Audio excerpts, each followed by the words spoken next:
तो hello my dear students, कैसे हो आप सब और कैसी चल रही है आप सभी के बोर्ड एग्जाम की तैयारी। आई होप कि हमारे सभी स्टूडेंट बहुत अच्छे होंगे और अपने बोर्ड एग्जाम की तैयारी भी बहुत ही शानदार तरीके से कर रहे होंगे। तो स्टूडेंट, अगर आप भी इस बार हो क्लास 12 में और आपको भी 2027 में बोर्ड एग्जाम देना है या फिर 2027 में केमिस्ट्री का पेपर देना है ना, तो आज मैं आपके लिए लेकर आया हूं क्लास 12 केमिस्ट्री के पूरे बुक के 10 ऐसे मोस्ट इंपॉर्टेंट टॉपिक या यूं कहें 10 ऐसे इंपॉर्टेंट क्वेश्चन जो आपके बोर्ड एग्जाम में लगातार पूछे जाते हैं। मैंने प्रीवियस ईयर पेपर केमिस्ट्री का लिया, बुक लिया और क्वेश्चन बैंक लिया, सबको इकट्ठा करके मैंने देखा है ना भैया कि आपके केमिस्ट्री में ये 10 ऐसे टॉपिक हैं जो बार बार रिपीट होते हैं, ये बार बार आपके बोर्ड एग्जाम में पूछे जाते हैं। तो अगर आप भी 2027 में केमिस्ट्री का पेपर देने वाले हैं तो ये 10 टॉपिक एक बार जरूर पढ़ लेना, क्योंकि ये आपके बोर्ड एग्जाम में हर साल लगभग पूछे जाते हैं। इनमें से क्वेश्चन आपके बोर्ड एग्जाम में आएंगे ही आएंगे। ये मैं नहीं बोल रहा हूं, ये प्रीवियस ईयर पेपर बोल रहा है, उसमें मैंने देखा है ना, ये सारे क्वेश्चन बार बार रिपीट होते हैं। तो देर नहीं करेंगे भैया, एक एक क्वेश्चन को हम ध्यान से पढ़ेंगे। 2 से 3 दिन बैठकर मैंने पूरी केमिस्ट्री को एनालाइज किया ना, तो मुझे ये 10 ऐसे टॉपिक मिल गए जो बहुत ज्यादा इंपॉर्टेंट हैं।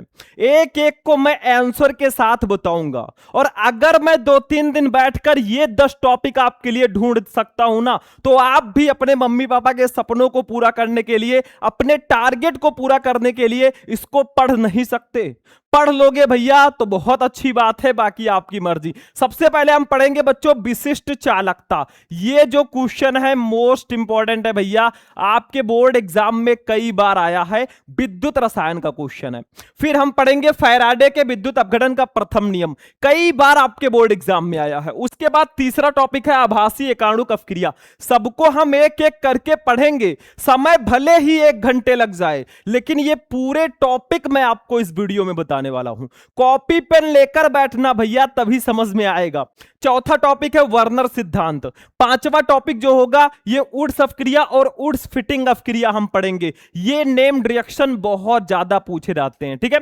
उसके बाद में ल्यूकास परीक्षण पढ़ेंगे, ये भी नेम रिएक्शन है। फिर विलियमसन संश्लेषण अपक्रिया पढ़ेंगे, नेम्ड रिएक्शन है। अब केमिस्ट्री है तो इसमें तो रिएक्शन आएगा ही। फिर स्मिथ अपक्रिया पढ़ेंगे। फिर हम पढ़ेंगे बेंजीन को बेंजोइक अम्ल में कैसे परिवर्तित करेंगे। फिर हम पढ़ेंगे प्रोटीन के मुख्य स्रोत। मतलब आपके पूरे चैप्टर के इंपॉर्टेंट टॉपिक हैं ये। तो चलिए एक एक को हम पढ़ते हैं। आपसे एक ही रिक्वेस्ट है, इस वीडियो को ज्यादा से ज्यादा लाइक कर देना। अगर आपने इस वीडियो पर सिर्फ 1000 लाइक्स कर दिया बच्चों ना, तो ऐसे ही मैं आपको फिजिक्स बायोलॉजी सबके इंपॉर्टेंट क्वेश्चन लेकर आऊंगा। और साथ में चैनल को सब्सक्राइब करके हमारी फैमिली में भी जुड़ जाना।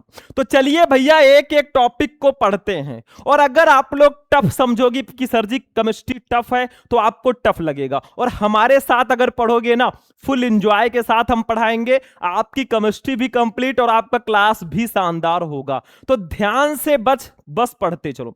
सबसे पहला क्वेश्चन है बच्चों, विशिष्ट चालकता से क्या तात्पर्य है, इसका मात्रक क्या होता है। मतलब विशिष्ट चालकता जो है ना, ये बहुत ज्यादा आपके बोर्ड एग्जाम में आता है और क्वेश्चन कुछ इस टाइप से बनता है, विशिष्ट चालकता से क्या तात्पर्य है, इसका मात्रक क्या होता है। तो बहुत सिंपल और आसान से शब्दों में मैं बताऊंगा, ठीक है। जिन बच्चों को लग रहा है सर मुझे केमिस्ट्री का सी भी नहीं आता ना, उनको CHEMISTRY सब मैं समझाऊंगा। देखो, विशिष्ट चालकता, एक प्यारा सा हेडिंग डालना जब लिखना। देखो इसकी परिभाषा क्या होगी, बहुत ध्यान से समझो। किसी चालक के विशिष्ट प्रतिरोध के व्युत्क्रम को उस चालक की विशिष्ट चालकता या केवल चालकता कहते हैं। मतलब किसी चालक के विशिष्ट प्रतिरोध के व्युत्क्रम को ही हम विशिष्ट चालकता बोलते हैं। या एकदम सरल भाषा में मैं बताऊं, विशिष्ट प्रतिरोध के व्युत्क्रम को विशिष्ट चालकता कहते हैं। एकदम सिंपल से भाषा में मैंने समझा दिया है, ठीक है। अब देखिए आपके फिजिक्स में भी विशिष्ट चालकता है, केमिस्ट्री में भी है, लेकिन फिजिक्स फिजिक्स में हम इसको सिग्मा से प्रदर्शित करते हैं और केमिस्ट्री में हम इसको कप्पा से प्रदर्शित करते हैं। देखो विशिष्ट चालकता को हम केमिस्ट्री में कप्पा से डिनोट करते हैं। तो कप्पा इक्वल टू क्या होगा, परिभाषा में कहा गया है विशिष्ट प्रतिरोध के व्युत्क्रम को विशिष्ट चालकता कहते हैं। तो कप्पा इक्वल टू हो जाएगा 1/ρ। रो जो आपका है बच्चों ना, ये विशिष्ट प्रतिरोध है। तो समझ में आया, विशिष्ट प्रतिरोध के व्युत्क्रम को ही हम विशिष्ट चालकता यानी कि कप्पा बोलते हैं। Kappa equal to 1/ρ। बहुत सिंपल है, इसको के मत पढ़िएगा, ये कप्पा है, ठीक है। चलो के पप्पा है मतलब कप्पा। चलो ये समझ में आ गया भैया परिभाषा। 2 नंबर में ये क्वेश्चन बहुत ज्यादा आता है, अति लघु उत्तरीय प्रश्नों में बहुत ज्यादा ये पूछा जाता है। अब कुछ बच्चे कहेंगे सर जी एक बात बता दीजिए, इसका मात्रक क्या होगा, क्योंकि मात्रक भी पूछा गया है। तो इसका मात्रक जो होगा बच्चों ना, इसका मात्रक अगर मैं बताऊं तो इसका जो मात्रक होगा वो क्या हो जाएगा, बहुत ध्यान से समझना, मैं समझाऊंगा भी। इसका मात्रक होता है ohm inverse metre inverse, ohm inverse metre inverse, ठीक है। ये होता है इसका मात्रक, ओम इनवर्स मीटर इनवर्स इसका मात्रक होता है। या हम इसको ऐसे भी लिख सकते हैं साइमन सेंटीमीटर इनवर्स, या हम इसको लिख सकते हैं बच्चों साइमन सेंटीमीटर इनवर्स, ठीक है। ऐसे भी हम इसको लिख सकते हैं साइमन सेंटीमीटर इनवर्स। लेकिन अब कुछ बच्चे कहेंगे सर जी ये तो हमें भी पता है कि मात्रक इसका ओम इनवर्स मीटर इनवर्स होता है या साइमन सेंटीमीटर इनवर्स होता है, लेकिन ये आया कहां से, कैसे हम समझेंगे कि इसका मात्रक ये होता है, तो वो भी मैं बताऊंगा भैया, बस ध्यान से समझो, बस बहुत ध्यान से समझ लेना, एकदम सिंपल सा टॉपिक है। अब ये तो मैंने बता दिया कि विशिष्ट चालकता क्या होता है, उसका फार्मूला क्या होता है और इसका मात्रक क्या होता है, लेकिन ये ओम इनवर्स मीटर इनवर्स आया कहां से भाई। तो देखो रो जो आपका है ना भैया, रो जो विशिष्ट प्रतिरोध रो है, इसका फार्मूला होता है रो इक्वल टू होता है आपका R इंटू ए अपान एल, R इंटू ए अपान एल, ये इसका फॉर्मूला होता है। अब देखो R है प्रतिरोध, प्रतिरोध का मात्रक होगा ओम, ठीक है, यहीं से हम निकाल लेंगे, अभी देखना। A है क्षेत्रफल, क्षेत्रफल का मात्रक होगा मीटर स्क्वायर, और यल है लंबाई या दूरी, समझ लीजिए लंबाई, इसका मात्रक होगा मीटर। तो भैया यहां पर हम क्या करेंगे, मीटर स्क्वायर से ये मीटर कट हो जाएगा, तो हमारा रो का मात्रक क्या आएगा, देखो विशिष्ट प्रतिरोध रो का मात्रक, रो का जो मात्रक आ गया बच्चों वो कितना आ गया, रो का मात्रक हमारा आ गया है ओम मीटर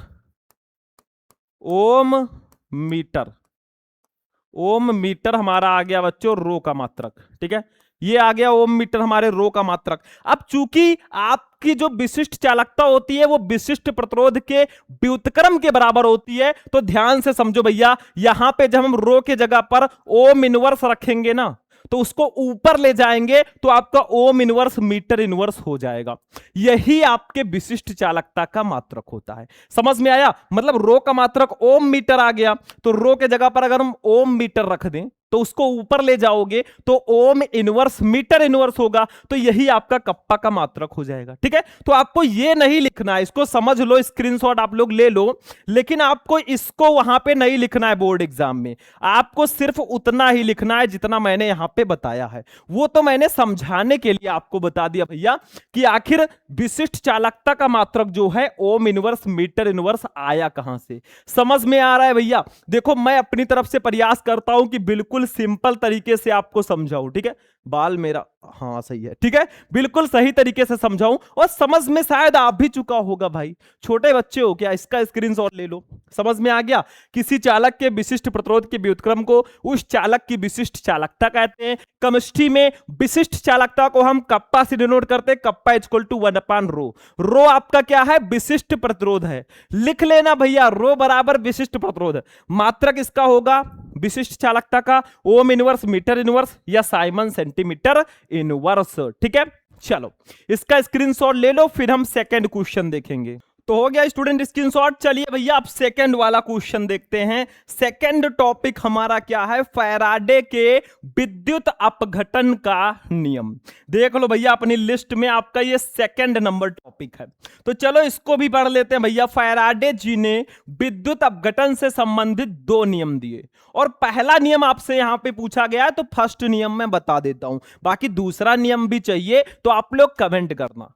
देखो अगर आप बोर्ड एग्जाम में अच्छा नंबर लेकर आना चाहते हो ना, जो चीजें मैं पढ़ा रहा हूं, मैं ये चीजें जो है ना ढूंढ ढूंढ के आपको बताता हूं कि कहां पर ये आया है, कितना इंपॉर्टेंट है। ये सारे चीजें, ये सारे क्वेश्चन जो है ना वो वाले क्वेश्चन है जो आपके बोर्ड एग्जाम में बार बार रिपीट होते हैं। हम व्यर्थ के क्वेश्चंस नहीं देते भाई, जो क्वेश्चन इंपॉर्टेंट है वही मैं देता हूं। तो क्लास आप टाइम से ज्वाइन कर लिया करो और चैनल को सब्सक्राइब करके रखो ताकि जो भी क्लास हमारी आए आपको तुरंत मिल सके।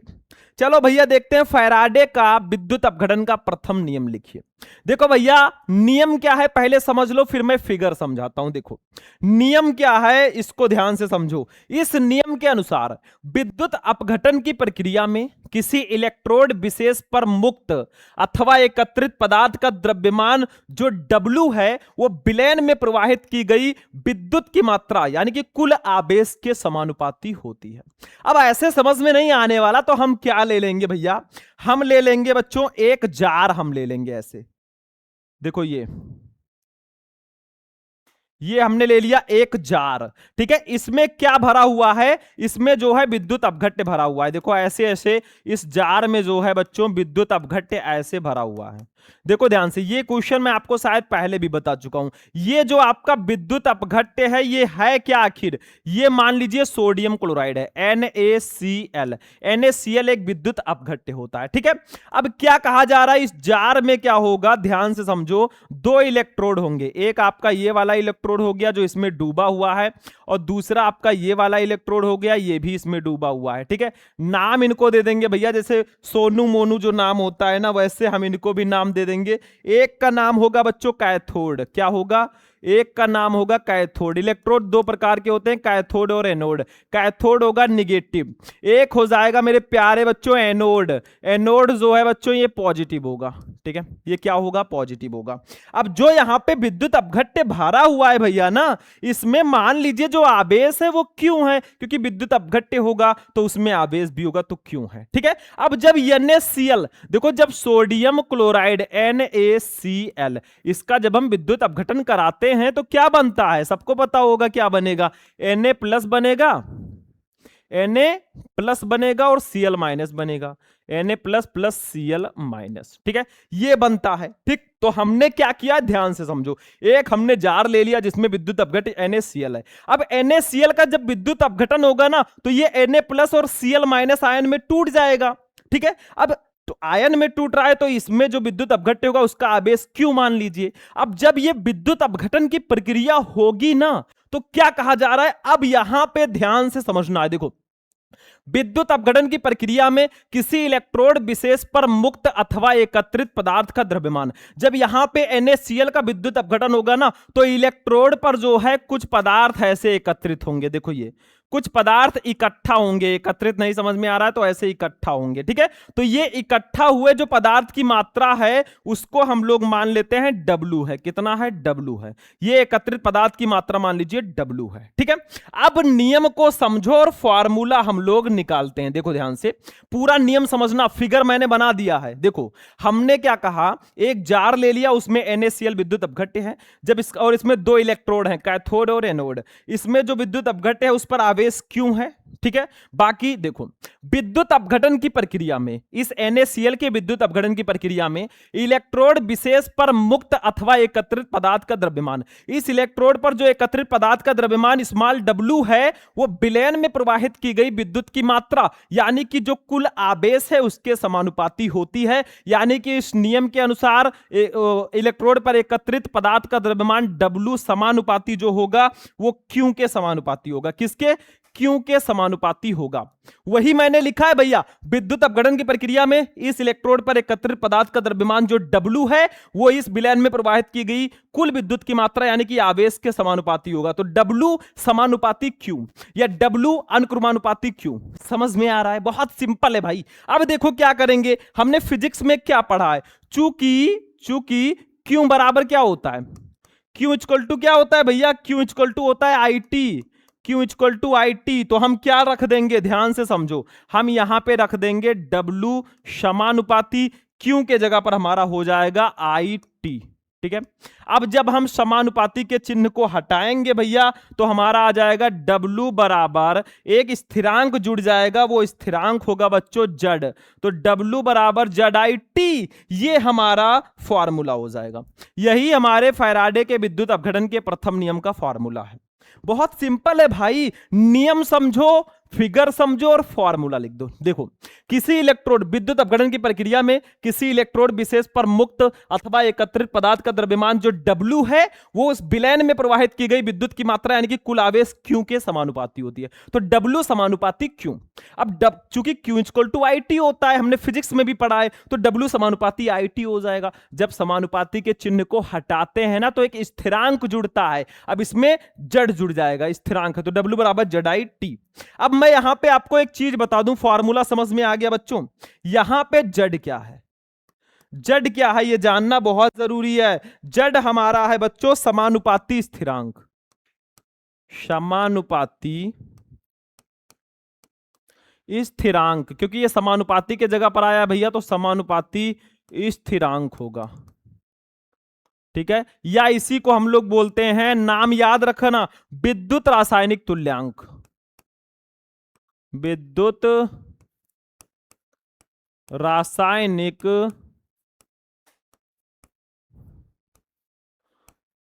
तुल्यांक। ठीक है बच्चा पार्टी, तो बस हो गया भैया, समझ में आ गया, सारी चीजें समझ में आ चुकी होंगे, नहीं आया होगा एक बार फिर से देख लो भैया, क्योंकि ये क्वेश्चन बिल्कुल मिस मत करना, हम रिक्वेस्ट कर रहे हैं। तो चलो इसका स्क्रीनशॉट ले लो फटाफट। चलो हो गया स्क्रीनशॉट भैया। चलिए अब अगला क्वेश्चन देखते हैं। अब तीसरा क्वेश्चन हमारा है चैप्टर नंबर 3 रासायनिक बल गतिकी से। ठीक है, ये क्वेश्चन क्या है ध्यान से समझो। क्वेश्चन है कि आभासी एकाणुक अपक्रिया को उदाहरण द्वारा समझाइए। भैया ये क्वेश्चन 3 नंबर में भी आता है, 4 नंबर में भी मैंने ये क्वेश्चन देखा है। ठीक है, और 2 में तो आ ही सकता है।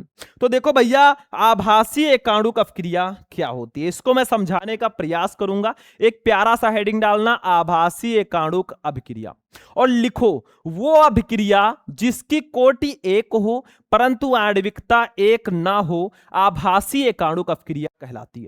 मतलब ऐसी अभिक्रिया जिसकी कोटि 1 हो लेकिन आणविकता 1 ना हो, वो आभासी एकाणुक अभिक्रिया कहलाती।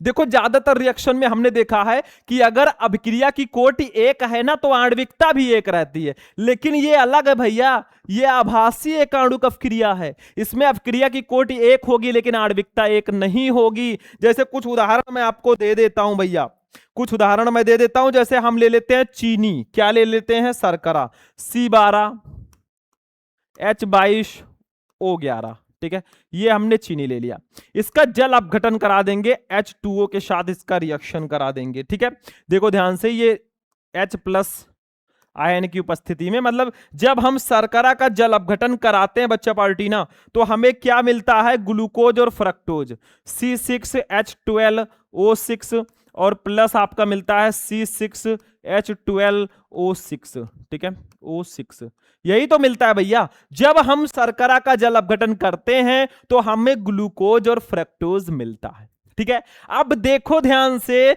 यहां पे आपको थोड़ा सा दिमाग लगाना है। अब आप कैसे प्रूफ करोगे, देखो ये किस कोटि की अपक्रिया है। कुछ बच्चे कहेंगे सर जी यहां पे चीनी भी है और जल भी है, दो हमारे अभिकारक हैं, तो ये द्वितीय कोटि की होगी। नहीं भैया, अभिक्रिया की कोटि क्या होती है, अभिक्रिया की कोटि अभिकारक के, मतलब अभिकारक जो आपका होता है जिन अभिकारक की सांद्रता में परिवर्तन होता है। ठीक है, वही अभिक्रिया के वेग में शामिल होते हैं। ठीक, यानी कि इस अभिक्रिया में जो है ना सिर्फ शर्करा के अणुओं की सांद्रता में परिवर्तन हो रहा है, जल के अणुओं की सांद्रता में परिवर्तन नहीं हो रहा है। इसीलिए ये जो है आभासीय एकाणुक अभिक्रिया होगी। मतलब क्योंकि H2O के सांद्रण में कोई परिवर्तन नहीं होता, अभिक्रिया की कोट जो है अभिक्रिया उस अभिक्रिया के वेग के समानुपाती होती है। मतलब सिंपल है, अभिक्रिया होते समय जिस अभिकारक की सांद्रता में परिवर्तन होता है अभिक्रिया का वेग जो है उसी पर निर्भर करता है। तो यहां पे अगर हम अभिक्रिया का वेग निकालें भैया ना, अभिक्रिया का वेग, अभिक्रिया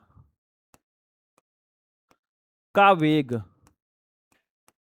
अभिक्रिया का वेग अगर हम लोग निकालेंगे बच्चों तो वो किसके बराबर होगा? देखो ध्यान से, एक वेग स्थिरांक के होगा, बाकी ये C12 H22 O11 यानी कि शर्करा, इसी की सांद्रता में परिवर्तन होता है तो इसके घात 1 होगा। मतलब इस अभिक्रिया में शर्करा के अणुओं की सांद्रता में परिवर्तन होता है, जल के अणुओं की सांद्रता में परिवर्तन नहीं होता। इसीलिए अभिक्रिया का वेग जो है वो शर्करा की अणुओं की सांद्रता के प्रथम घात के समानुपाती होगा। तो ये जो अभिक्रिया होगी ना बच्चों, ये प्रथम कोटि की अभिक्रिया होगी। क्यों? क्योंकि ऊपर आप खुद ही देख लीजिए, ऊपर यहां पर घात में 1 लगा है, अगर आगे 2 लगा होता तो ये द्वितीय कोटि की होती। ठीक है, तो ये प्रथम कोटि की अभिक्रिया है। अतः ये है प्रथम कोटि की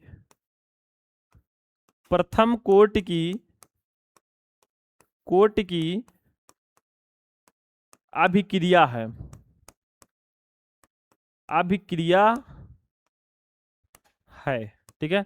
अतः ये प्रथम कोटि की अभिक्रिया है। ठीक है, और इसकी आणविकता कितनी होगी? आणविकता का मतलब जितने अभिकारक भाग ले रहे हैं, तो यहां पे 2 अभिकारक हैं, एक शर्करा है एक जल है। ठीक है, तो ये जो है द्विआण्विक अभिक्रिया होगी, ऐसा भी लिख दीजिए। और इसकी आणविकता 2 है, ऐसे लिख दीजिए, इसकी आणविकता जो है, इसकी आणविकता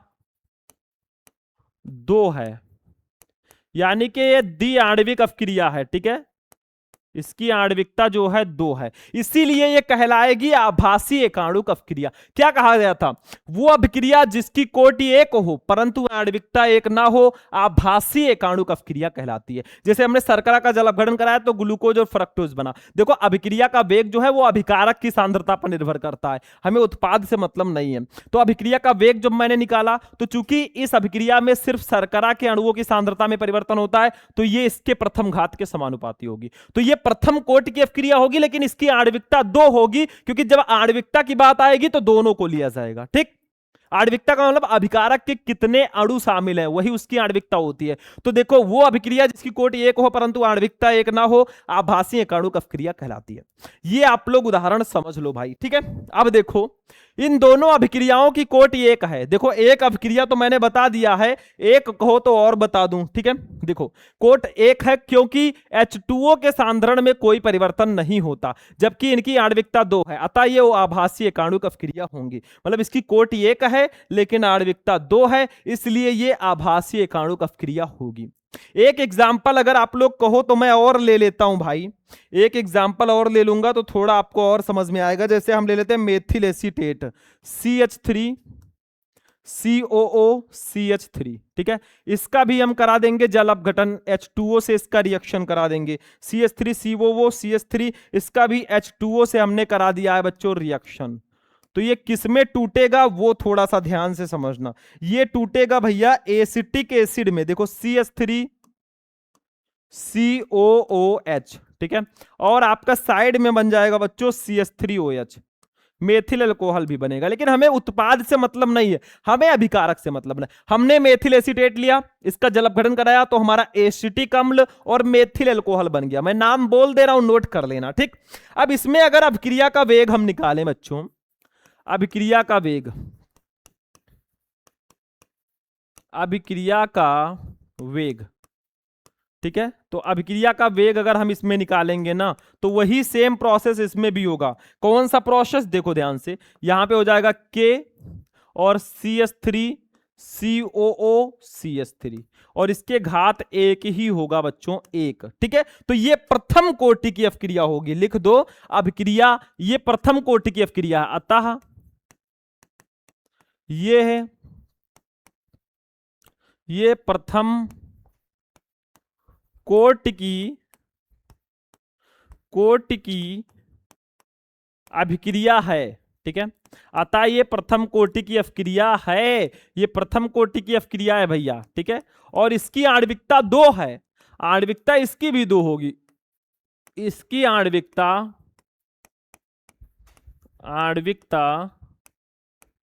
2 है, 2 है। तो हो गया बच्चा पार्टी, समझ में आ गया। ये दूसरा उदाहरण है, हमने मेथिल एसीटेट लिया, उसका जल अपघटन कराया तो एसिटिक अम्ल और मेथिल अल्कोहल में ये टूट गया भैया। ठीक है, इसमें भी अपक्रिया का वेग केवल मेथिल एसीटेट की अभिकारक की सांद्रता के समानुपाती होगा, इसके प्रथम घात के समानुपाती होगा, क्योंकि इसी की सांद्रता में परिवर्तन हो रहा है। तो ये प्रथम कोटि की अपक्रिया होगी, इसकी आणविकता 2 होगी। ठीक है, इसका भी स्क्रीनशॉट ले लो, फिर हम नेक्स्ट क्वेश्चन पे चलेंगे। ठीक है, स्क्रीनशॉट ले लो। अब चलो भैया चौथा क्वेश्चन हम देख लेते हैं। हमारी लिस्ट में अगर देखा जाए, हम फर्स्ट पेज पे आ जाते हैं भैया। चौथा क्वेश्चन हमारा है वर्नर सिद्धांत। तो अब हम देखेंगे भैया वर्नर सिद्धांत। क्वेश्चन ऐसे आता है, समझ लो भैया, ये वर्नर सिद्धांत आपके चैप्टर 5 उप सहसंयोजन यौगिक का क्वेश्चन है। ठीक है, अब मैं इसलिए बता रहा हूं भाई क्योंकि मैं सारे पूरे बुक के इंपॉर्टेंट टॉपिक बता रहा हूं। ध्यान से समझो, समझ में आ रहा है ना जो चीजें मैं पढ़ा रहा हूं? नहीं समझ में आ रहा होगा तो आप लोग कमेंट कर सकते हैं, और साथ में बस ध्यान से क्लास को देखोगे, सब समझ में आ जाएगा। वर्नर सिद्धांत की अवधारणा है, मतलब ये आपको केवल लिखना होगा वर्नर सिद्धांत, और इसमें कोई ट्रिक व्रिक नहीं है भैया कि ऐसे डायरेक्ट मैं बता दूंगा समझ में आ जाएगा, इसको याद करना पड़ेगा। देखो वर्नर सिद्धांत की अवधारणाएं निम्न है।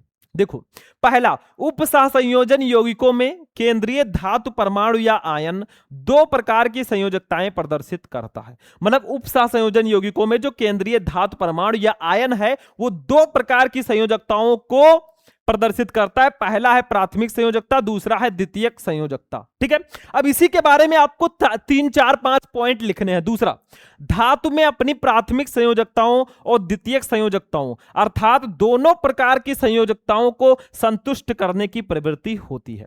मतलब जो धातु होता है ना, उसमें अपनी प्राथमिक संयोजकता और द्वितीयक संयोजकता दोनों संयोजकताओं को संतुष्ट करने की प्रवृत्ति होती है।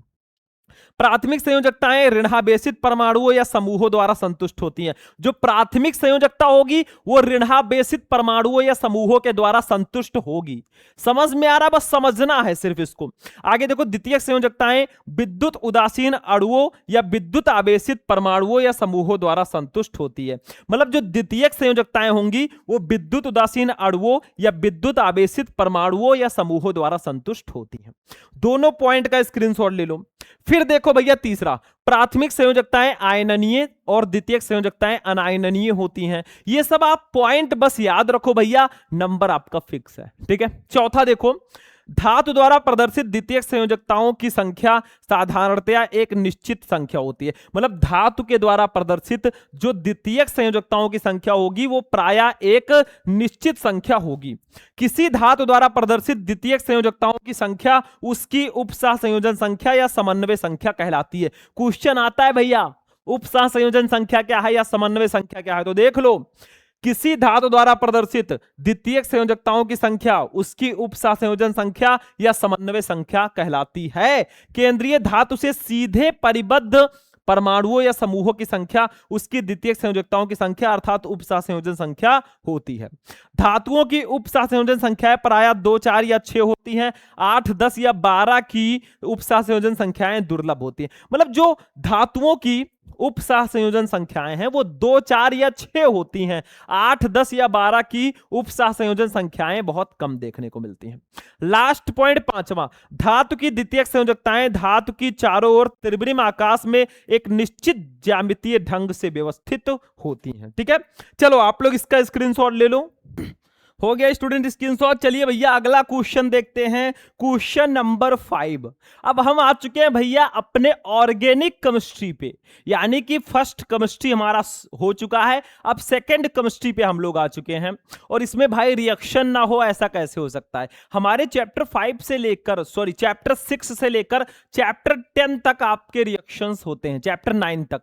10 तो आपका जैव अणु है, ठीक है, यानी कि 6, 7, 8 और 9 4 चैप्टर में आपके सारे रिएक्शन होते हैं। ये चैप्टर 6 हैलो एल्केन तथा हैलो एरीन का क्वेश्चन है, बहुत इंपॉर्टेंट है भाई। निम्नलिखित पर टिप्पणी लिखिए। सीधे 3 नंबर या 4 नंबर पे आता है। अगर एक रिएक्शन आएगा तो 2 नंबर में भी आ सकता है, और दोनों रिएक्शन आएंगे तो 3 या 4 नंबर में। वुड्स अपक्रिया और वुड्स फिटिंग अपक्रिया क्या होती है? देखो भैया, वुड्स अपक्रिया सबसे पहले हम समझ लेते हैं। देखो ध्यान से, एल्किल हैलाइड की सोडियम धातु से क्रिया शुष्क ईथर की उपस्थिति में कराने पर एल्केन बनती है, यही आपका है वुड्स फिटिंग अपक्रिया। मतलब आप एक एल्किल हैलाइड ले लीजिए, जैसे हमने ले लिया है भैया RX, ये आपका है बच्चों एल्किल हैलाइड। आर का मतलब एल्किल, जैसे मेथिल एथिल प्रोपिल। एक्स का मतलब हाइड्रोजन जो होते हैं, हाइड्रोजन ग्रुप वाले, क्लोरीन ब्रोमीन आयोडीन, तो ये हैलाइड के अंतर्गत आते हैं। तो हमने एक एल्किल हैलाइड ले लिया, इसका रिएक्शन हमें कराना है सोडियम से। सोडियम से इसका रिएक्शन हम करा देंगे बच्चों। ये देखो मैंने इसका रिएक्शन करा दिया है। ऊपर किसकी उपस्थिति में कराएंगे? तो शुष्क ईथर की उपस्थिति में। शुष्क ईथर जो लिखा है रिएक्शन में भैया वही मैं बता रहा हूं, देखो ध्यान से, ये शुष्क ईथर की उपस्थिति में। मतलब हमने एल्किल हैलाइड ले लिया, उसका रिएक्शन सोडियम से करा दिया शुष्क ईथर की उपस्थिति में। तो हमारा यहां पे बनेगा RR और प्लस हमारा बनेगा NaX, यानी कि सोडियम हैलाइड। ये RR जो है एल्केन है। अब आप लोग कहेंगे सर जी इधर तो R एक ही है, इधर 2 है, तो भैया इधर भी 2 लगा दो, 2RX हो गया, इधर RR 2 हो गया। लेकिन इधर X आपका एक ही है, इधर आपका 2X है, तो इसमें भी 2 लगा दो। अब कुछ बच्चे कहेंगे सर जी इधर आपका Na 1 है, इधर 2 है, इधर 1 है, तो इधर भी 2 लगा दो। मतलब हम क्या करेंगे, हमने एल्किल हैलाइड ले लिया, उसका सोडियम से रिएक्शन करा दिया शुष्क ईथर की उपस्थिति में, तो हमारा एल्केन बन गया। RR जो है एल्केन है, और प्लस 2 NaX यानी कि सोडियम हैलाइड बन गया। ठीक है, इनका नाम हम लिख देते हैं थोड़ा सा, तो आपको थोड़ा इसमें आसानी होगा। ठीक है, मैं ऐसे लिख देता हूं, देखो इनका नाम है एल्किल हैलाइड, एल्किल हैलाइड। ठीक है, बगल वाले भैया का नाम तो आपको पता ही होगा, सोडियम है, उसको तो जानते होंगे। ये आपका एल्केन है, सबसे इंपॉर्टेंट भाई यही बनता है, एल्केन। ये आपका हो गया एल्केन। ठीक है, एल्केन ही तो बनता है, ये एल्केन है। ठीक है, और ये सोडियम हैलाइड है। एक रिएक्शन मैं आपको बता देता हूं इसी से रिलेटेड, उसको समझो तब समझ में आ जाएगा। देखो आर के जगह पर हम कोई मेथिल ले लेते हैं। ठीक है, इस साइड में शायद जगह नहीं होगा, हमें यही समझना होगा। देखो आर के जगह पर हम ले लेंगे मेथिल आयोडाइड। ठीक है, यानी कि मेथिल क्लोराइड आप ले लीजिए। देखो 2 आपका ऐसे ही रहेगा, आर के जगह पर हम ले लेंगे CH3, ये आपका मेथिल है, एल्किल यही है, और एक्स के जगह पर ले लेंगे हाइड्रोजन कोई। ठीक है, और प्लस आपका हो जाएगा 2NaX, 2Na। ठीक है, अब दैट गिव्स आउट क्या बनेगा? वही रिएक्शन है भैया, वही रिएक्शन है, बस मैंने जो जो बताया गया था उसको ले लिया है शुष्क ईथर की उपस्थिति में। ठीक है, शुष्क ईथर की उपस्थिति में रिएक्शन कराएंगे तो हमारा क्या बनेगा? देखो ध्यान से, यहां पे R के जगह पर हमने CH3 रख दिया, X के जगह पर Cl रख दिया, यानी कि एल्किल हैलाइड के जगह पर मेथिल क्लोराइड रख दिया। ठीक है, सोडियम आपका ऐसे ही है, तो यहां पे R के जगह पर हमने CH3 रखा था, तो यहां पे बन जाएगा CH3 और CH3, 2 बार R है, और प्लस आपका हो जाएगा 2Na, X के जगह पर Cl रखा था तो Cl हो जाएगा। अब देखो ये आपका जो बन गया है बच्चों ना, ये जो नीचे बना है ये एथेन है। क्या है? एथेन। ये भी एल्केन होता है भैया, और ये आपका है मेथिल क्लोराइड। ये एल्किल हैलाइड ही है लेकिन इसको मेथिल क्लोराइड बोलेंगे, मेथिल क्लोराइड, क्लोराइड। और इसका सोडियम से हमने रिएक्शन करा दिया। तो बहुत आसान है भाई, वुड्स अपक्रिया समझो। एल्किल हैलाइड की सोडियम धातु से क्रिया शुष्क ईथर की उपस्थिति में कराने पर एल्केन बनती है। हमने एल्किल हैलाइड लिया, उसकी सोडियम से क्रिया शुष्क ईथर की उपस्थिति में करा तो एल्केन बन गया, ठीक है। लेकिन हम इसको रखकर रिएक्शन बिल्कुल समझते हैं। हमने एल्किल हैलाइड की जगह पर मेथिल क्लोराइड ले लिया, इसका रिएक्शन सोडियम से शुष्क ईथर की उपस्थिति में कराया तो हमारा एथेन बन गया और सोडियम क्लोराइड बन गया। दैट्स ए सिंपल, नोट कर लो फटाफट, स्क्रीनशॉट ले लो, ठीक हो गया। चलो एक और रिएक्शन है वुड्स फिटिंग अपक्रिया। अब वुड्स अपक्रिया में हमें कोई और यौगिक फिटिंग करना है, ये वुड्स फिटिंग अपक्रिया है। देखो ध्यान से, उसी की तरह है, बस थोड़ा सा डिफरेंस है। देखो वुड्स फिटिंग अपक्रिया क्या होती है, एल्किल हैलाइड का एरिल हैलाइड से शुष्क ईथर में सोडियम की उपस्थिति में संयोग करके एरोमेटिक हाइड्रोकार्बन प्राप्त करने की अपक्रिया वुड्स फिटिंग अपक्रिया कहलाती है। मतलब वुड्स अपक्रिया में हम एल्किल हैलाइड का रिएक्शन सोडियम से कराते थे शुष्क ईथर की उपस्थिति में तो एल्केन बनता था, लेकिन वुड्स फिटिंग अपक्रिया में एक और यौगिक हम फिट कर देंगे, एल्किल हैलाइड के साथ एरिल हैलाइड ले लेंगे और उसका रिएक्शन हम शुष्क ईथर में सोडियम से कराएंगे, तब भैया एरोमेटिक हाइड्रोकार्बन बनेगा। जैसे उदाहरण देखो, मेथिल आयोडाइड व आयोडोबेंजीन की अपक्रिया से टॉलुइन का बनना, यानी कि हम ले लेंगे मेथिल आयोडाइड, ये आपका एल्किल हैलाइड है, देखो ध्यान से, ये मेथिल आयोडाइड CH3I, ठीक है। इसका रिएक्शन करा देंगे हम आयोडोबेंजीन यानी कि एक एरिल हैलाइड से करा देंगे C6H5I से, और किसकी उपस्थिति में कराएंगे, हमारा सोडियम तो रहेगा ही, सोडियम की उपस्थिति में कराएंगे। देखो गिब्स आउट लगाएंगे, ऊपर आपका शुष्क ईथर रहेगा, शुष्क ईथर, शुष्क ईथर, ठीक है बच्चों, समझ में आ रहा है मैंने क्या किया है। मैंने एक एल्किल हैलाइड लिया, उसके साथ एक एरिल हैलाइड ले लिया, एरिल का मतलब उसमें बेंजीन अटैच होगा, और इसकी सोडियम से हमने रिएक्शन करा दिया, तो हमारा क्या बनेगा, देखो C6H5 आपका रहेगा इधर, और यहां से CH3 जुड़ जाएगा, तो C6H5CH3 हो गया, ठीक है। और प्लस आपका क्या बनेगा, देखो ध्यान से, C6H5CH3 तो आपका हट गया, यहां पे Na और I बचा है, तो I आपका कितना है, 2 है, Na एक ही है, तो इसके पास भी हम ऐसे 2 लगा देंगे। अब 2 Na हो गया और I भी 2 हो गया, तो इसको हम ऐसे लिख सकते हैं 2NaI, ठीक है। देखो 2 सोडियम हो गया, 2 आयोडीन हो गया, बाकी रिएक्शन बिल्कुल बैलेंस है। यहां पे C6H5 मैंने ले लिया है, CH3 वहां से ले लिया, ठीक है, ये टॉलुइन बन गया, ये एरोमेटिक हाइड्रोकार्बन बन गया है, ठीक। और आपका सोडियम जो है आयोडाइड के साथ जुड़ गया, सोडियम आयोडाइड बन गया। तो हम नामकरण कर दें भैया, नाम वाम इनका बता दें, ये है मेथिल आयोडाइड जो कि एल्किल हैलाइड है, मेथिल आयोडाइड, आयोडाइड, ठीक है, इतना समझ में आया। ये आपका है आयोडोबेंजीन, आयोडोबेंजीन, इनका रिएक्शन मैंने करा दिया है किससे, सोडियम से शुष्क ईथर की उपस्थिति में, तो ये हमारा बन गया है भैया, ये देखो क्या बना है, टॉलुइन, तो ये बन गया है टॉलुइन, ये एरोमेटिक हाइड्रोकार्बन है, ये टॉलुइन बन गया, ठीक है।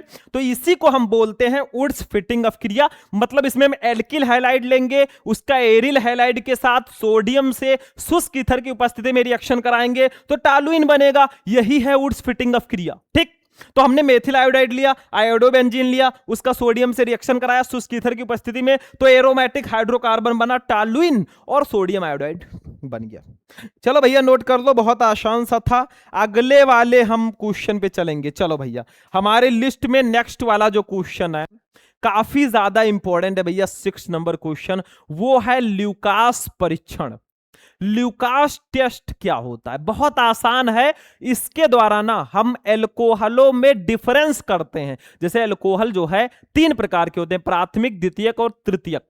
अब आप कैसे पहचानोगे कौन सा प्राथमिक है, कौन सा द्वितीयक है, कौन सा तृतीयक है, तो हम ल्यूकास परीक्षण के द्वारा पहचान करते हैं एल्कोहल की। ये भैया 4 नंबर में क्वेश्चन डायरेक्ट आता है, समझ रहे हो ना, सारे क्वेश्चन समझ में आ रहा है। जो बच्चे अभी भी पढ़ रहे हैं अपना भैया अटेंडेंस लगा देंगे कि सर हम पढ़ रहे हैं अभी। तो देखो ल्यूकास परीक्षण क्या होता है, बहुत ध्यान से समझ लो। ल्यूकास परीक्षण क्या है, इसका प्रयोग किस प्रकार के यौगिकों को पहचानने में किया जाता है, उदाहरण सहित बताइए।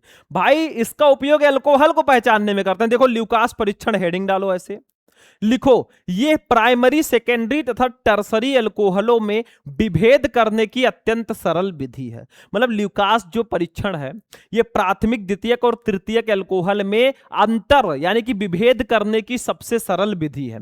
ये भिन्न भिन्न अल्कोहलों की ल्यूकास अभिकर्मक, देखो ये भिन्न भिन्न अल्कोहल की ल्यूकास अभिकर्मक, ल्यूकास अभिकर्मक क्या होता है? सांद्र HCl प्लस निर्जल ZnCl2, इसी को हम ल्यूकास अभिकर्मक बोलते हैं। कहीं कहीं बच्चे कंफ्यूज हो जाते हैं। देखो ल्यूकास के लास्ट में आपका सा है और सांद्र के भी स्टार्टिंग में सा है, तो आप समझ जाना सांद्र HCl रहेगा और निर्जल ZnCl2 रहेगा, क्योंकि कभी कभी ऑब्जेक्टिव में निर्जल HCl और निर्जल ZnCl2 दे दिया जाता है, तो आप ऐसे समझ जाओगे ट्रिक से, ठीक है। तो यह भिन्न भिन्न अल्कोहलों की ल्यूकास अभिकर्मक सांद्र HCl प्लस निर्जल ZnCl2 के प्रति भिन्न भिन्न गति से अभिक्रिया करने पर आधारित है। मतलब होता क्या है, देखो किसी अल्कोहल में ल्यूकास अभिकर्मक मिलाने पर एल्किल क्लोराइड बनते हैं जिससे धुंधलापन उत्पन्न होता है। मतलब हम कोई भी अल्कोहल ले लेंगे, हमें पता नहीं है कौन सा है, हमने ले लिया, उसमें ल्यूकास अभिकर्मक मिला दिया, तो आपका एल्किल क्लोराइड बन जाएगा और वो धुंधलापन उत्पन्न करेगा। अब कितनी देर में कौन धुंधलापन उत्पन्न करेगा, उसी से हम समझ जाएंगे ये कौन सा अल्कोहल है। देखो हम ले लेंगे भैया क्या, कोई भी अल्कोहल ले लेंगे, जैसे हमने ले लिया है ROH, ये भाई आपका एक अल्कोहल है, मुझे पता नहीं है कौन सा है ये। इसकी अपक्रिया कराएंगे सांद्र HCl से, सांद्र HCl से इसका रिएक्शन कराएंगे, और निर्जल ZnCl2 भी रहेगा भाई, ऊपर रहेगा आपका निर्जल ZnCl2, ऐसे लिख देते हैं, निर्जल ZnCl2, ठीक है, ये रहेगा। हमने रिएक्शन करा दिया, मतलब हमने अल्कोहल ले लिया, उसका रिएक्शन सांद्र HCl प्लस निर्जल ZnCl2, यानी कि उसका रिएक्शन हमने करा दिया है ल्यूकास अभिकर्मक से। इस अल्कोहल में ल्यूकास अभिकर्मक मिला दिया, तो हमारा बन जाएगा R, यहां से ले लो और Cl यहां से जुड़ जाएगा, तो RCl बन जाएगा, एल्किल क्लोराइड। बचा क्या?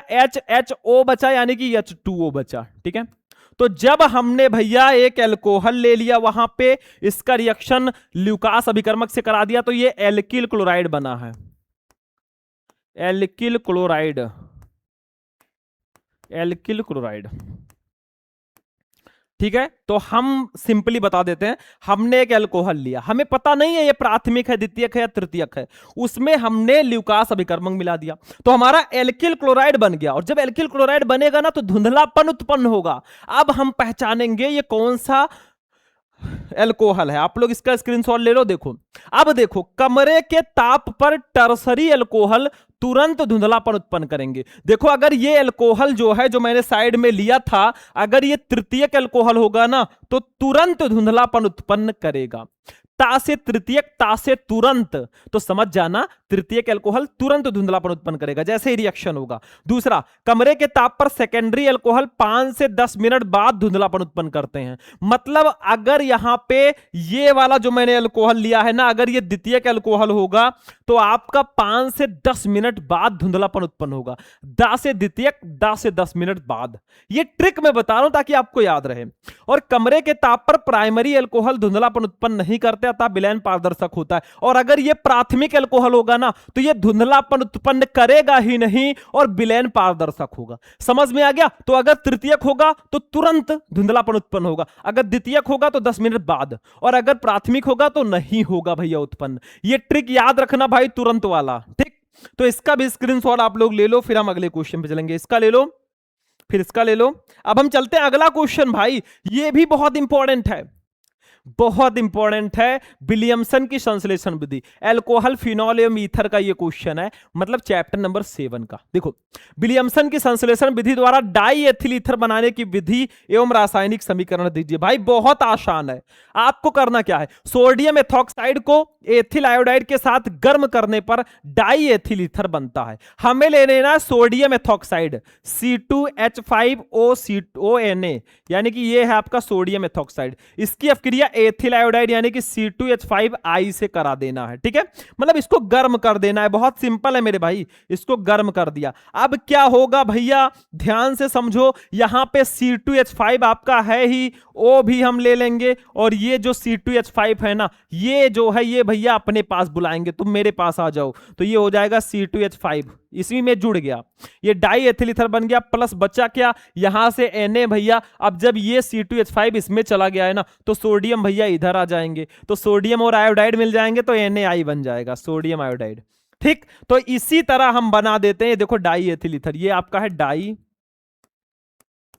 Ethyl ether. ठीक है, ये आपका बेटा डाई एथिल ईथर है। ठीक है, समझ में आ गया। और ये आपका सोडियम एथॉक्साइड है, लिख दो ऐसे, सोडियम एथॉक्साइड। तो सोडियम एथॉक्साइड की अपक्रिया हमने करा दिया बच्चों एथिल आयोडाइड के साथ, एथिल आयोडाइड इनका नाम है। अरे भाई चल रहे, एथिल आयोडाइड। ठीक है, तो सोडियम एथॉक्साइड की अपक्रिया एथिल आयोडाइड के साथ हमने करा दिया है, तो हमारा डाई एथिल ईथर बन गया। रिएक्शन बिल्कुल बैलेंस है, हमने C2H5O C2H5 को लिख दिया इकट्ठा, और सोडियम और आयोडीन इधर हो गए भाई, बस हो गया। इसको भी नोट करो, फिर हम 8वां टॉपिक देखते हैं। धीरे धीरे हम सारे टॉपिक पढ़ रहे हैं, आप लोग बस फुल एंजॉय के साथ पढ़ो, वीडियो को लाइक करते हुए चलना, फटाफट चैनल को भी सब्सक्राइब कर लेना। चलो भैया इसका स्क्रीनशॉट ले लो, तो हो गया स्टूडेंट्स की सॉल्व। चलिए भैया 8वां टॉपिक देखते हैं अपना, स्मिट अपक्रिया। बहुत इंपॉर्टेंट है ये रिएक्शन भी। देखो स्मिट अपक्रिया द्वारा प्राथमिक एमीन कैसे बनाई जाती है, सिंपल सा है। देखो कार्बोक्सिलिक अम्ल को हाइड्राजोइक अम्ल N3H के साथ सांद्र H2SO4 की उपस्थिति में गर्म करने पर प्राथमिक एमीन बनता है। अरे भाई एकदम हलवा है, आप ले लो एक आप ले लो कार्बोक्सिलिक अम्ल, जैसे हमने ले लिया है C2H5, ठीक है, COOH, ये आपका प्रोपियोनिक अम्ल है। ठीक है, इसकी अपक्रिया हम करा देंगे किससे, ये देखो N3H से करा देंगे, N3H से इसका रिएक्शन करा देंगे, और किसकी उपस्थिति में कराएंगे हम लोग, सांद्र H2SO4, सांद्र भैया सल्फ्यूरिक अम्ल, H2SO4 को सल्फ्यूरिक अम्ल भी बोलते हैं।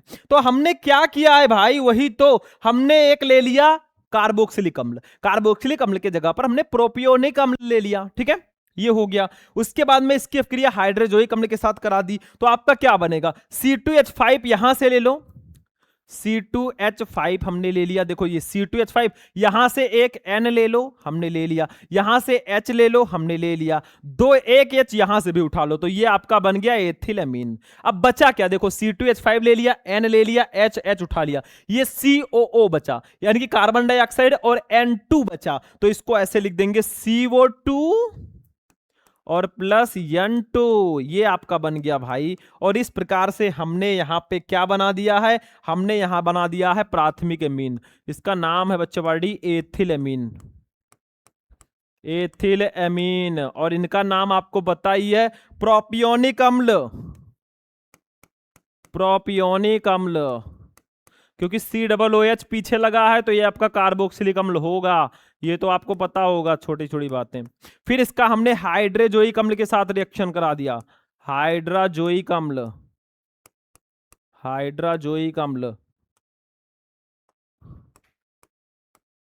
ठीक है, ये देखो मैंने रिएक्शन करा दिया।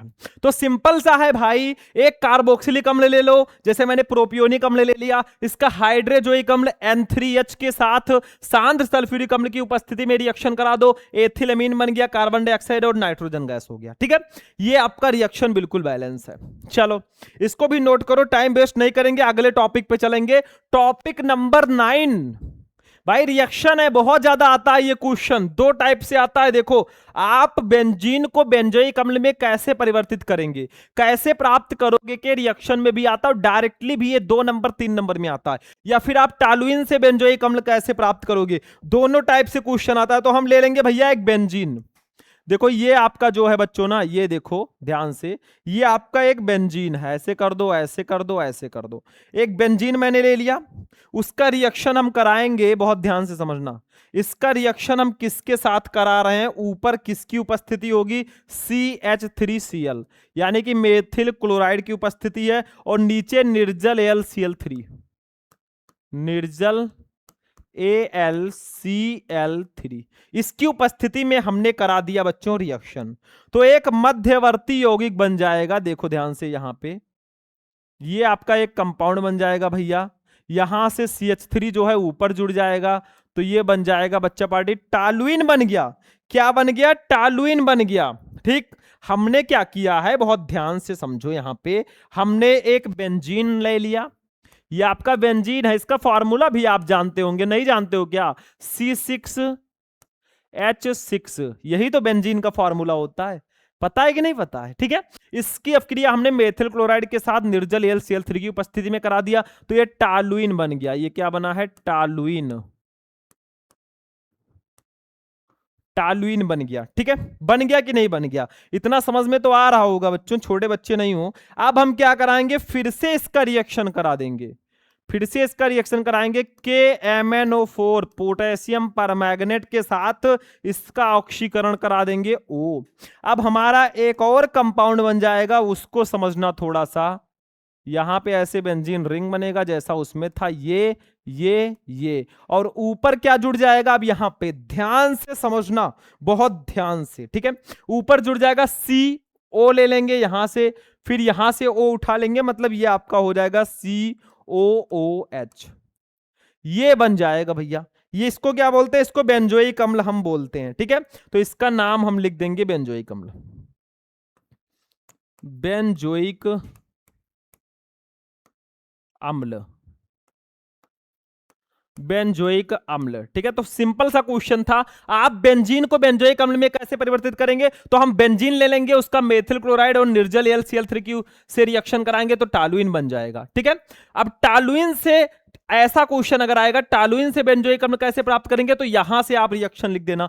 टॉलुइन बन गया, अब इसका पोटेशियम परमैंगनेट के साथ ऑक्सीकरण कराएंगे, तो हमारा बेंजोइक अम्ल बन जाएगा। इसको अगर हम केमिकल भाषा में लिखे ना, तो ऐसे लिख सकते हैं। देखो, ये आपका है बेंजीन C6H6, इसका हमने रिएक्शन कराया था। देखो, ऐसे मैंने रिएक्शन कराया था। किससे कराया था? CH3Cl और निर्जल AlCl3 से रिएक्शन कराया था, तो हमारा क्या बना था बच्चा पार्टी? देखो, ये बना था C6H5CH3। देखो, इसी ऊपर वाले को मैं लिख रहा हूं, ये आपका थोड़ा उस टाइप का है, स्ट्रक्चर टाइप का। ये आपका नॉर्मल रिएक्शन है, वही चीज मैं नीचे भी लिख रहा हूं, सेम सेम। ठीक है, ये आपका बन गया। अब इसके बाद में देखिए क्या होगा, इसका भी रिएक्शन हम करा देंगे। किससे कराएंगे? KMnO4 से, और नीचे आपका ऑक्सीकरण करा देंगे, तो हमारा फाइनल आंसर आएगा बच्चों। क्या आएगा? देखो, C6H5COOH। ठीक है, यानी कि हमने बेंजीन का रिएक्शन इससे कराया। ये आपका बेंजीन है, इससे टॉलुइन बना, फिर उसके बाद में इससे आपका बन गया भैया सीधा बेंजोइक अम्ल। ये आपका केमिकल रिएक्शन है, नाम दोनों का सेम ही है, इसका भी सेम है, ये और ये दोनों सेम ही है, ये और ये। ठीक है, तो इसको आप लोग इसका भी स्क्रीनशॉट ले लो। हो गया। चलो भैया, अब अपने लास्ट क्वेश्चन पे चलेंगे। हमारे लास्ट चैप्टर का ये लास्ट क्वेश्चन होगा। क्वेश्चन क्या है? 10 नंबर, देखो ध्यान से। जैव अणु चैप्टर का है। प्रोटीन के मुख्य स्रोत क्या हैं? इनमें पाए जाने वाले विभिन्न तत्वों के नाम लिखिए। प्रोटीन का हमारे जीवन में क्या महत्व है? बहुत ज्यादा आता है भाई। तो प्रोटीन, हम जो चीजें खाते हैं, दाल या फिर मूंगफली दाना, ये सब खाते हैं ना, इस सब में प्रोटीन होता है। देखो, मुख्य स्रोत क्या है प्रोटीन का? दूध, अंडा, दालें, मछली, मांस आदि। मतलब दूध में प्रोटीन है, अंडा में है, दाल में है, मछली में, मांस में आदि, इन सब में प्रोटीन है। ठीक है, चलो, मुख्य तत्व क्या है इसमें पाए के जाते हैं? Carbon, hydrogen, nitrogen, oxygen, sulphur है, ये सब मुख्य तत्व हैं। महत्व क्या है भैया इनका? देखो, प्रोटीन हमारे शरीर की वृद्धि के लिए अत्यंत आवश्यक है। मतलब प्रोटीन जो है ना, हमारे शरीर के वृद्धि यानी कि विकास के लिए बहुत ज्यादा जरूरी है। देखो, प्रोटीन हमारे शरीर में नए ऊतकों का निर्माण करने में सहायक है, और प्रोटीन हमारे शरीर में नए ऊतकों का, नए टिश्यूज का निर्माण करते हैं, तथा पुराने ऊतकों की टूट फूट को भी ठीक करते हैं, और जो पुराने ऊतक हैं उनकी भी मरम्मत करते हैं। प्रोटीन हमारे शरीर को ऊर्जा भी प्रदान करती है, प्रोटीन हमारे शरीर को ऊर्जा भी देती है, परंतु यह कार्य कार्बोहाइड्रेट तथा वसा की अनुपस्थिति में होता है, और यह काम कार्बोहाइड्रेट और वसा की अनुपस्थिति में होता है। प्रोटीन संकीर्ण नाइट्रोजन युक्त यौगिक हैं, ये हमारे शरीर में पाए जाने वाले खून आदि के पीएच को भी ठीक रखते हैं। कौन? प्रोटीन। इसके बाद देखो, जब प्रोटीन हमारे शरीर में पहुंचता है तब हाइड्रोक्लोरिक अम्ल तथा पेप्सिन नामक एंजाइम द्वारा एमिनो अम्लों में जल अपघटित हो जाते हैं। और जब प्रोटीन हमारे शरीर में पहुंचते हैं ना, तो क्या होता है, हाइड्रोक्लोरिक अम्ल HCl तथा पेप्सिन नामक एंजाइम द्वारा एमिनो अम्लों में ये टूट जाते हैं। ये अम्ल रुधिर वाहिकाओं द्वारा रुधिर में अवशोषित हो जाते हैं और रुधिर के प्रवाह के साथ शरीर के विभिन्न अंगों तक पहुंचते हैं, जहां ये नई कोशिकाओं और ऊतकों का निर्माण करते हैं। इस कार्य के अतिरिक्त प्रोटीन विभिन्न एंजाइम संश्लेषित करते हैं और शरीर को संक्रमण से बचाते हैं। बस हो गया भाई, हो गया। और आपका ये लास्ट टॉपिक भी था, यानी कि आज के इस क्लास में हमने क्लास 12 केमिस्ट्री के जो 10 सबसे इंपॉर्टेंट टॉपिक थे, ये लिस्ट आपके सामने है। इन 10 के 10 टॉपिक को आज मैंने बताया। वीडियो बहुत इंपॉर्टेंट था, 1 घंटे हमने मेहनत की आपके लिए। आप लोग बस जाते जाते इस वीडियो को लाइक करना, चैनल को सब्सक्राइब कर लेना, अपने दोस्तों के साथ भी ये वीडियो शेयर कर देना। बाकी हम चलते हैं, फिर आपसे मिलेंगे किसी नेक्स्ट वीडियो में नेक्स्ट इंपॉर्टेंट टॉपिक के साथ। तब तक के लिए जय हिंद।